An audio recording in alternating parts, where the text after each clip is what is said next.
welcome to this episode. Today we're going to be talking about nutrition and how interventional radiology can help patients obtain their food and appropriate nutrition when they're too sick to eat and feed themselves. So we all know that nutrition is absolutely key for your health. There's nothing that replaces good food, good nutrition that you should digest, go through your stomach, intestine, and have your body have the time to digest and incorporate all the key nutrients that will help you reestablish health and face the disease. Unfortunately, a lot of patients, when they get sick, they are unable either to feed themselves or they may have something that prevent them from getting the food. So typically, gastroenterologists are known to be the physician, interventional physician, to place those gastrostomy. However, they do it differently. They do it to endoscopy, and the way they do it, they need general anesthesia. They need to intubate the patient, go through his mouth, and then they do it from the inside out. So today I'm going to be talking how IR can do it in a simple, much faster fashion from the outside. So we are interventional physicians, meaning we use images and the power of the machine to help us see inside the human body. So we harness the power of technology, and by doing so, we don't need to make big cuts, big incision, or big invasive procedure on the patient. So we go with a lot of precision through a small needle stick, and in this case, we're going to be using the machine to help us place those gastrostomy tubes without general anesthesia, without intubation or endoscopy. So I'm taking the example of this catheter that we are using routinely. It's a balloon retained catheter. It comes with different port.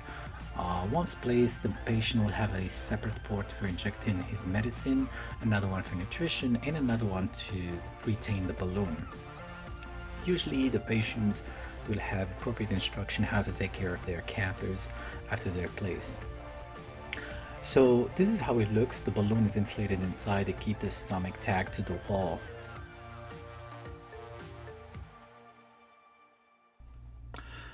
So the first thing that we do is we take a look at the CT scan of the patient, and here we are looking at cross-sectional imaging, meaning slice of the patient body coming from the top. We look at the liver, and then this is a nice view of the stomach of this patient. So we want to, as interventional radiologists, we want to make sure that we have an adequate and safe window of access to the stomach that will allow us to place the gastrostomy tube. So what are we looking for? We specifically look for the interposition of the colon. So here you can see these dark areas in black. It represents the air inside a distended colon. So in this case, either we ask the primary physician or the patient to get a colonic preparation, and we prescribe some medication to get rid of the gas in the colon, and then we bring the patient back and make sure that the colon is clean. If not, then there are some technical aspect that we do during the procedure to make sure we don't go through the colon. I'm not going to go into the details of advanced techniques how we can avoid these structure. The second organ that we need to take a look at is the liver. So although it's rare, it is routine in some institutions to use an ultrasound to scan the left lobe of the liver to make sure that the physician don't stick the liver on his percutaneous attempt of placing a gastrostomy. Again, we have anatomical landmarks that we know, and it's very easy to use an ultrasound to do the procedure to find an adequate and suitable window to the stomach without causing any problem. Another thing that we look at is make sure that there are no interposing blood vessels, arteries, or veins that could be accidentally damaged during the intervention, during the placement of a gastrostomy. Or specifically, there are sometimes patients who suffer from some certain disease, they develop very enlarged vein. We call them varices. For example, patients who have portal hypertension, they may have huge veins that are dilated, that are full of blood. This will be very dangerous and actually contraindicates this type of procedure. So in essence, this is the preliminary step that we look at. Do we order a CT in all patients? No, but we make sure to verify and look at the CT imaging in patients who are coming for this type of procedure.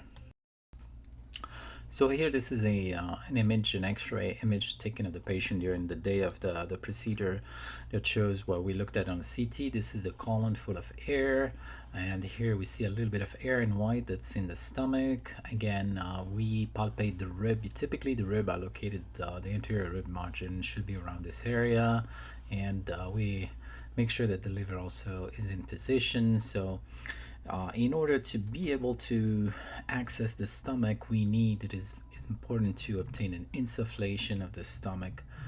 So for that reason, we insert a nasogastric tube. It's a very thin, small 4 French catheter that we introduce to the nares of the patient or his mouth and ask him to swallow it. So this will allow us to insufflate, meaning we put some air in the stomach and inflate it like a balloon, like you see here.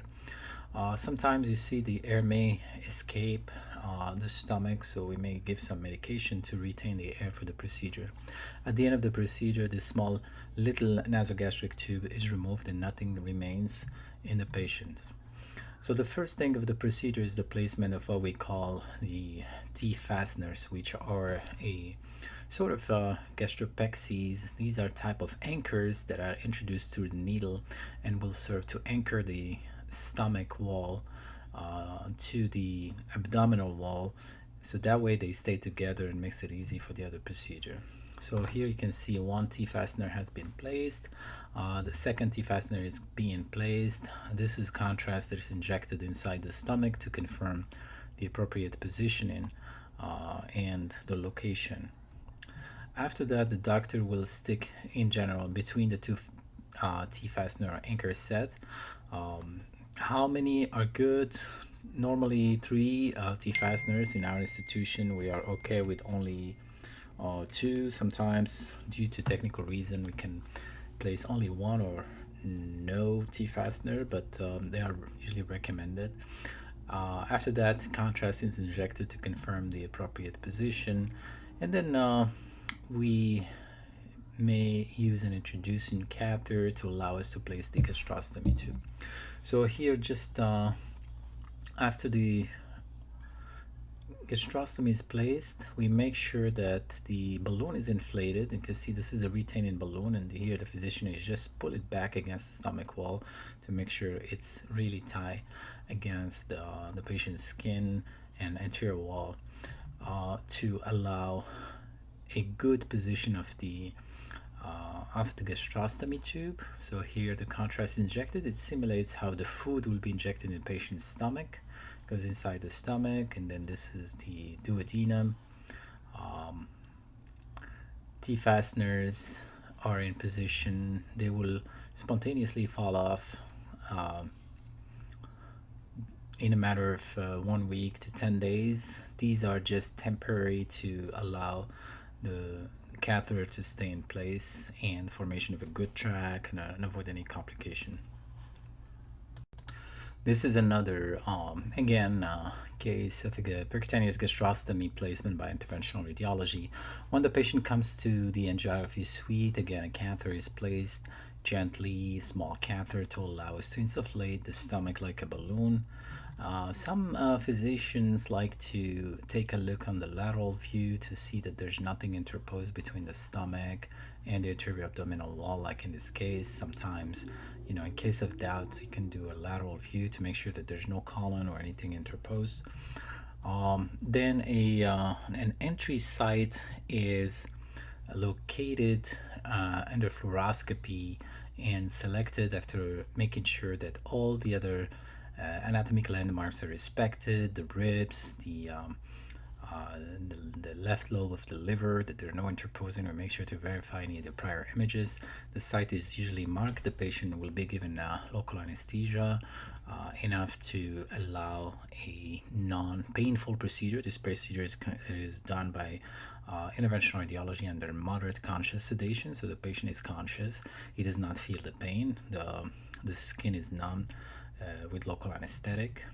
So the first stage of the procedure is the placement of these T fasteners or anchors that allow the stomach to be attached to the anterior wall, and also will prevent any back leakage of stomach content during feeding, at least during the first week until there's a formation of a mature tract. A second one is placed. This is the anchor set that you can see here that allow the, it's like a small resorbable suture that will fall off in a matter of weeks.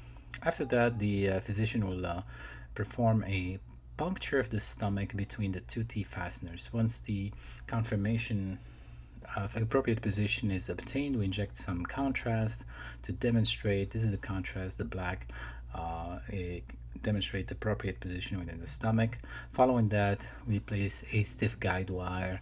The tract is serially dilated until we are able to place a peel away. The peel away will allow us to, it's a sort of conduit, it's a sort of plastic tube that will allow the safe placement of the gastrostomy. So once the gastrostomy is usually inflated in the stomach fundus, and the balloon is seen usually by reverse contrast. We don't inject contrast in the balloon. It's actually contraindicated. There's a fluid that comes specifically with the to inflate the balloon.